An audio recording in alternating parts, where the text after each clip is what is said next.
Hello students, मेरा नाम है अरुण शर्मा। आप सभी का अरुण कोचिंग क्लासेस में बहुत बहुत स्वागत है।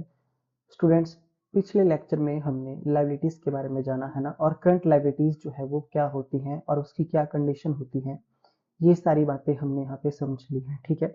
और ऑपरेटिंग साइकिल के बारे में भी हमने जो है वो मतलब पढ़ लिया है। अब उसके बाद जो है यहाँ पे एक बहुत अच्छा क्वेश्चन आता है जिसको मैं आपको बताना चाहता हूँ। देखिए, ऐसा क्वेश्चन पेपर में जो है वो आपको आ सकता है ना, चांस है कि आपको रीजन बताना है नेचर ऑफ लायबिलिटी का, कि कौन सी लायबिलिटी जो है वो करंट है और कौन सी लायबिलिटी जो है वो नॉन करंट है। इसके पीछे आपको रीजन भी देना है। ठीक है। तो यहाँ लिखा गया है, फर्स्ट जो ट्रांजेक्शन है 5000 20% debentures worth ₹100 each held for trading out of the entire block of 15,000 20% debenture. तो हमारे पास देखिए कुल मिलाकर के कितने डिवेंचर्स हैं हमारे पास, 15,000 डिवेंचर्स हैं। ठीक है। टोटल डिवेंचर्स जो है हमारे पास 15,000 है, जिसमें से जो 5,000 डिवेंचर्स हैं वो किस लिए हैं, held for trading. Okay. So student, जैसा कि हमारी जो कंडीशन हमने पढ़ी थी यहाँ पे, तो हमने जो है यहाँ पे ये थर्ड कंडीशन पढ़ी है कि held preliminary for the purpose of being traded, है ना। सो स्टूडेंट, यहाँ पे जो डिवेंचर्स आपके ट्रेडिंग के लिए है, हेल्ड फॉर ट्रेडिंग, है ना, तो वो यानी कि 5,000, इनको हम करंट लायबिलिटी मानेंगे, है ना। तो यहाँ पे आपके पास जो है वो चार कंडीशन दी गई थी, उसमें से ये थर्ड कंडीशन जो है वो फुलफिल यहाँ पे हो रही है, इसलिए इसको हम करंट लायबिलिटी मानेंगे। ये जो 5,000 20% डिवेंचर है 100 ईच के। ओके। बाकी के जो रिमेनिंग 10,000 डिवेंचर्स यहाँ पे बच जाते हैं, है ना, वो डिवेंचर्स जो है उनको नॉन करंट लायबिलिटी माना जाएगा। तो liability held for the purpose of traded, है ना, held for the purpose of traded is considered as current liability if it is payable within 12 months from the reporting date. Okay, that is balance sheet date. ठीक है। so 5,000 20% debentures worth ₹100 each shall be shown as a current liability at ₹5 lakh। तो ये जो 5,000 वाले 20% debentures हैं, इनको हम क्या मानेंगे, इनको हम करंट लायबिलिटी मानेंगे। ठीक है। The remaining 10,000 20% debentures of ₹100 each shall be shown as non-current liability at ₹10 lakh। Okay. तो ये फर्स्ट जो है ट्रांजेक्शन हमने सॉल्व कर दी। उसके बाद यहाँ पे बताया गया है, an overdraft facility which is due for settlement with in 12 months from the reporting date. Reporting यानी कि जो बैलेंस शीट की डेट है।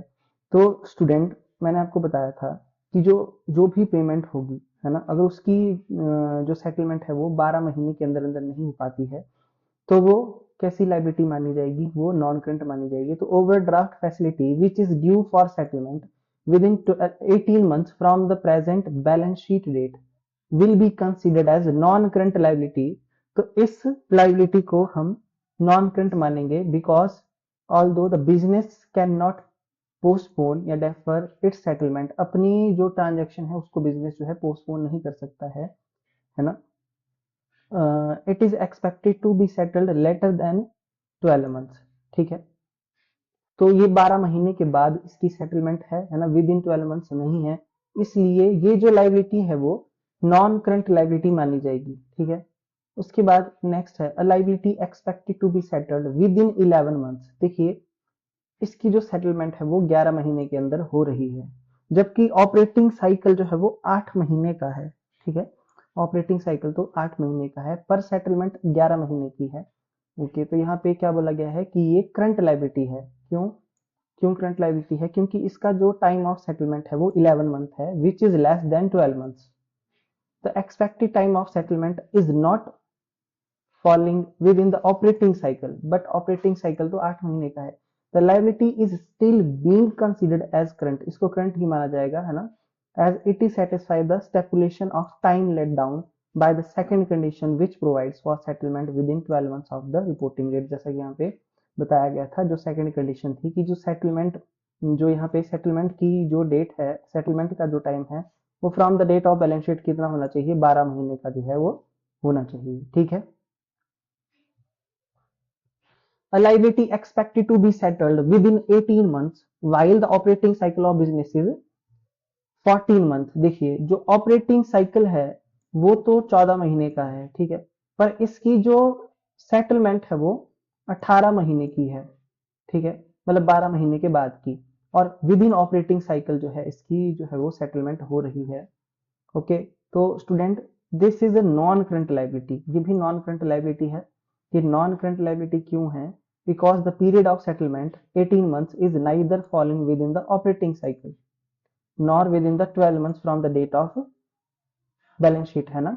तो देखिए जो कि जैसे कि यहाँ पे बोला गया है कि मतलब 18 महीने के अंदर अंदर जो है इसकी सेटलमेंट की जानी है। ऑपरेटिंग साइकिल जो है वो 14 महीने का है। तो आप देख सकते हैं कि ऑपरेटिंग साइकिल जो है वो इस वाली कंडीशन में है ना, मैं यहाँ पे आपको बता देता हूँ कि 14 महीने का है और सेटलमेंट जो है वो 18 महीने के अंदर है, ठीक है। तो ऑपरेटिंग साइकिल से तो ये बाहर चला गया, पहली बात। और दूसरा, from the date of balance sheet जो है रिपोर्टिंग डेट जो है 12 महीने के अंदर अंदर पेमेंट हो जाती है किसी करंट लायबिलिटी की। तो ना ये ऑपरेटिंग साइकिल के अंडर आ रहा है क्योंकि ऑपरेटिंग साइकिल तो 14 महीने का है, और दूसरा विद इन द 12 मंथ जो है वो from the date of balance sheet इसकी पेमेंट नहीं हो सकती, इसकी सेटलमेंट जो है 18 महीने लगेंगे। तो ये नॉन करंट लायबिलिटी मानी जाएगी, है ना। तो ऐसा आपको रीजन देना पड़ेगा यहाँ पे, जैसे कि लिखा गया है कि ये नॉन करंट लायबिलिटी है because the period of settlement 18 months is neither falling within the operating cycle or nor within the 12 months from the date of balance sheet या from the reporting date, ठीक है।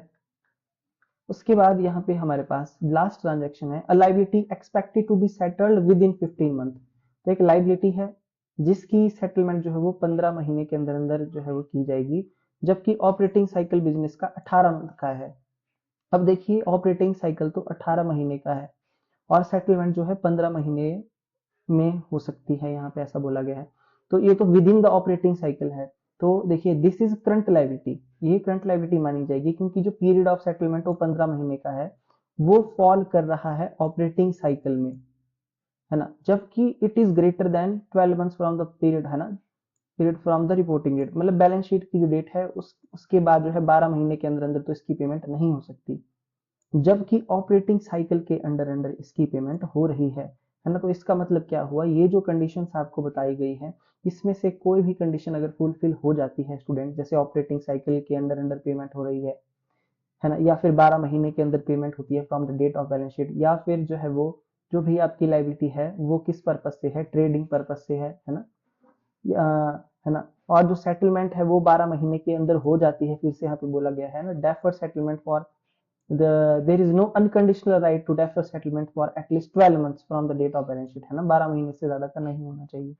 तो ये अगर चार condition fulfil हो जाती है यहाँ, इनमें से कोई एक भी फुलफिल हो रही है यहाँ पे, तो हम ये मानेंगे कि क्या है वो आपकी करंट लायबिलिटी है, ठीक है। तो ऑपरेटिंग साइकिल के बारे में मैंने आपको बता दिया है ना पिछली वीडियो में, और यहाँ पे मैंने ये क्वेश्चन आपको समझा दिया है कि किस तरीके से इसमें इसको नॉन करंट और करंट लायबिलिटी माना है ना। तो आज के लिए इतना ही। इस क्वेश्चन को आप बार बार देखें, इस वीडियो को बार बार देखें, है ना। So thank you so much.